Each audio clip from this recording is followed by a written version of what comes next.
Today is April 29th, and this week's agenda, we're going to still talk about our pre-list preparation plan. So today, bouncing off of last week we did residential. This week, we're going to talk about condominium listing preparation. So with this, we'll look at what documents you need to compile together. We'll talk about digging into the HOA, verifying the lending on these homes, talk about the resale certificate very briefly, and of course, getting the answers to the questions and knowing your own listing better than your sellers. So first things first, and this is with every single thing. So in every slide talking about listing preparation, I will say it again and again. We need to be ordering title. And why? Because we need to see the history and the history of the property that we're going to be listing. There's so much that the title report tells us, and we just have to look through this title report lens in order to put our listing together properly. Title report tells us everything we need to know to be accurate as far as home ownership, the chain of title. And I've actually found several, title errors that have been able to be corrected before the listing goes live because we do pull these title reports. So in order to have a valid listing agreement, again, we need to have the documents signed by the legal owners before getting our listing paperwork. We need to be pulling this all together and knowing who we're supposed to be talking to. So pull the title, research the property that you're going to put on the market. And then again, I just pulled up different ways the title could be vested in. Just make sure that your sellers are matching with the ownership that the title report has, as well as the listing paperwork. Keep in mind, we're going to verify for spouses. We're going to verify any other listed people and make sure everybody who needs to be on the paperwork is there. LLCs, corporations, and estates may have, or even a POA may have a specific signer. So make sure that you're talking to escrow and actually the title company as well, if that's not the same person, about how your signing blocks need to look and who your legal signers are. And just keep in mind, a marriage with mid-ownership will require the spouse to be added to the paperwork. So let's talk about the property types and the legal description. We do want to verify property types. Even if we look at this building and we say, this is definitely a condo, we want to go in and we want to make sure it's a condo. We want to make sure it's listed as that. So I pulled up an example of a condominium exhibit A. So for a condo listing, it will state condo in the legal description. So either the legal description has to be attached to the listing or a condo declaration must be attached. And then remember, the purchase and sale agreement for condominiums is number 28. And if you look right here at Exhibit A, it says right here in the first line that it is, in fact, a condominium. Right here is a declaration. The declaration is basically the creation of the condominium development. So it would be able to be used in lieu of an Exhibit A legal description. So either of these are appropriate for attaching to a listing with condos. Next, we want to, again, verify the address. So the public records in the title report will have the address of the condo. Now, some of them have a pretty typical looking address. Some of them will have a number attached to this, like an apartment number. So that's why we want to go back in and just show exactly what it's supposed to look like. We want to make sure we have a physical address. And then, of course, verifying it to what you actually see in the pictures, as well as what that seller believes their home address is.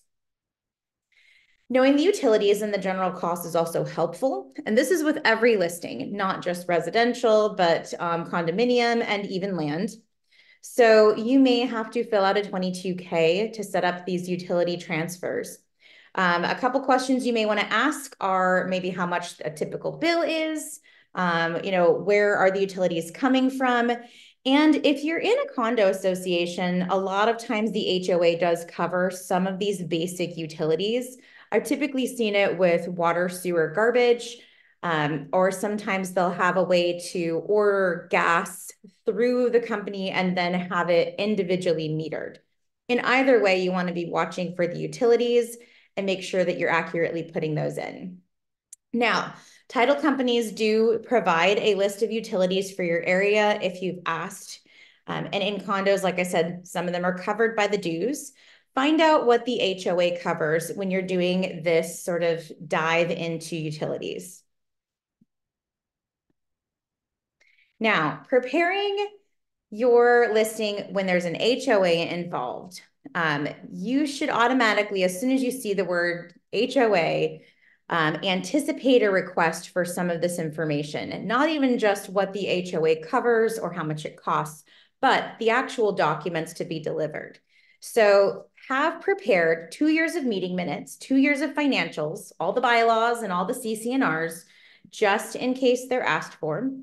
Now, some HOAs are incredibly hard to get a hold of. Sometimes they're difficult to access. So starting this process prior to your listing can be very helpful. You can also avoid the buyer adding this to a contingency if you've already done this before. Now, a resale certificate will need to be delivered to the buyer, and the buyer may request these items above. Now, the timing on that is going to be based on the front page of your purchase and sale agreement.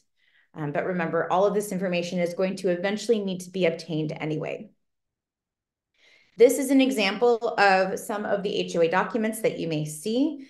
This one right here specifically is just a profit and loss of their trust account for all their extra funds. You'll see bylaws for the HOA. I only took a snippet. This is several pages long, and some of these reports can be very, very lengthy. And then right here is just a financial breakdown of the HOA. A lot of times it's important when you're looking at maybe a condo or an HOA that's been, a little bit older. Maybe some deferred maintenance might need to be done. Maybe there's something upcoming, an assessment that the buyer needs to be aware of. Now, lending guidelines on a condo can potentially be very simple, but there are some things that could come up. So as soon as you have a condo listing come up, I would speak with a lender and find out if there are any lending restrictions on the condo. If you have a condominium over commercial space, there are guidelines that need to go into place as far as how much of that space can be commercial versus how much can be the occupied residence. Get the lender to double check this before your listing. So when you're filling out your listing input sheet, you can accurately mark the financing type that the seller will be allowed to accept. Remember, when you put financing types into the listing input sheet, you are basically telling that buyer that if you come with an offer with any of these terms here, those are potentially acceptable terms for us. So don't get in a situation where you can't accept something because the wrong box was checked. Now, in a new construction, that's going to require what they call a public offering statement. All other sales will require a resale certificate. So I'm just going to very quickly kind of show the resale certificate. Now, it is Form 27. They do have 27 CIC, which is the Common Interest Community Resale Certificate. So a property management company is going to be pulling this resale certificate. And there is actually a law in place that says that it cannot exceed $275. However, if there are other fees involved in it, like a rush fee or whatever they want to list as a fee, they may be able to get around that. So just to kind of give your sellers a little bit of a heads up, this could cost close to $300 to get this resale certificate kind of put together. Now, the Form 27 resale certificate is not required as long as the association has their own resale certificate they used. So right here, I pulled up the Form 27 that we have with our Northwest MLS.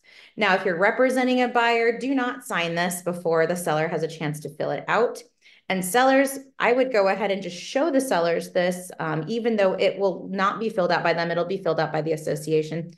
But just show them this so they know what they need to be able to kind of pull together. And maybe they might know some of these things. It's just good for that seller to know what's going to be asked for. Now, the Form 27 is for associations that were created before July 1st, 2018. And the common interest community ones are typically for associations that were created after July 1st, 2018. If you're confused about any of this, and if the association is technically a common interest community, or if it's just a standard, association, the title company will be able to help you decipher which is which.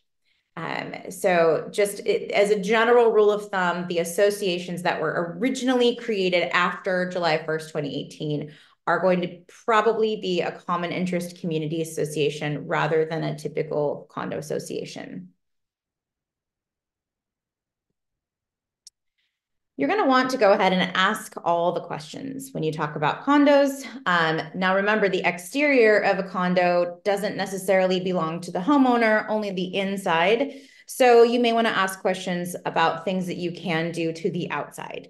Can you plant plants outside? Attach anything to the exterior walls? Can you put up a fence? You'll want to find out if animals are allowed or what their animal rules are. The age of the roof would be important, the age of the water heater, and everybody seems to want to know why that seller is selling.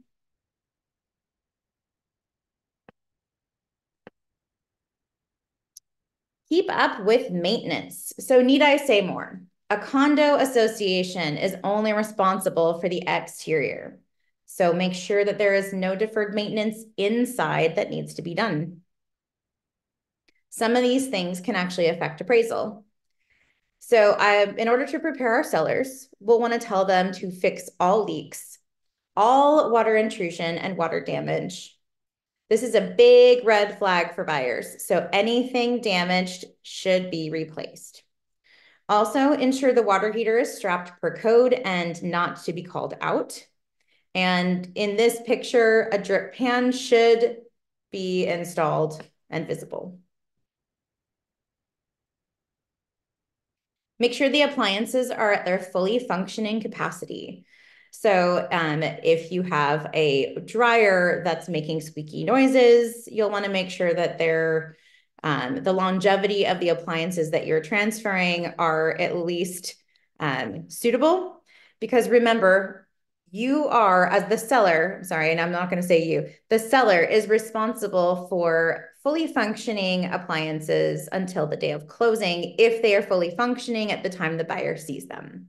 So if they have a dryer, for instance, that's been making squeaky sounds and works intermittently, and they've represented that that dryer does work, then that dryer does need to fully work at the time of closing, as it is their responsibility to maintain that. Make sure the sellers know that they should be replacing their old smoke detectors and carbon monoxide alarms. This is not a choice, it's a Washington state law. So sellers are required to have carbon monoxide alarms and smoke alarms. So get them in there before the listing if they are not there already. Simple updates can help sell the house faster and for more money. So replacing old lighting and fresh paint do wonders. If you are working with a seller who has a condominium that might be a little bit older, there are some really inexpensive things that they can do to kind of refresh the look. We all know that staging helps immensely, but even something as simple as replacing some of these outdated light fixtures or even just hardware on cabinets, it makes a big difference, and the return on investment is huge. Remember that we are the experts, and we're going to help our clients sell for the most they can. And our goal for them is to look their very best on day one. So let's go be that expert for them.